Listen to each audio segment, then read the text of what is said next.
Well, saying it caused confusion and anxiety, Governor Andrew Cuomo is accepting recommendations to overhaul the Common Core curriculum.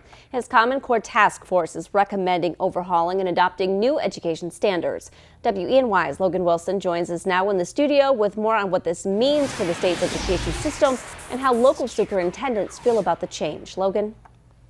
Renata, the recommendations address many of the concerns parents, students, and educators have had over the years. However, I spoke with one local superintendent who says these changes should have been made years ago. Superintendents, principals, teachers were all telling people for the last 4 years, this is wrong, that the system is broken, and nobody would listen. After hearing from more than 2,100 students, parents, teachers, and administrators, the Common Core Task Force was finally listening. Their report admits the state had implementation issues and failed to include input from teachers and students.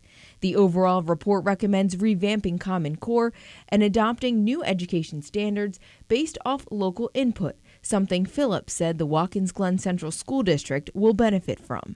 Because the needs of students in Watkins Glen is very different than New York City or Buffalo or Syracuse or Elmira or Binghamton for that matter.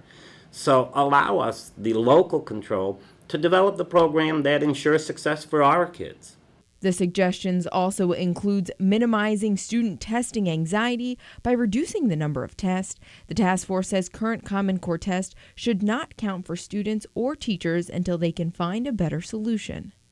There's nothing worse than having a student sit and take a test and have no clue what the question is. Why would you do that to kids?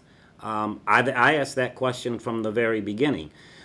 The change in testing is also recommended to account for students with different learning disabilities and language barriers. Also, according to the report, the 18% of teachers whose performance is measured by Common Core test will use a different method approved by the state. That's great. And I want to celebrate that news. But what a colossal waste of 4 years of time, energy, and treasure that has been caused by a failed implementation of Common Core in New York State. No new legislation is required to implement these recommendations. The new standards will be put into place by the 2019-2020 school year. That's because the state says it will take time to develop and adapt the curriculum going forward. Reporting in the studio, Logan Wilson, WENY News.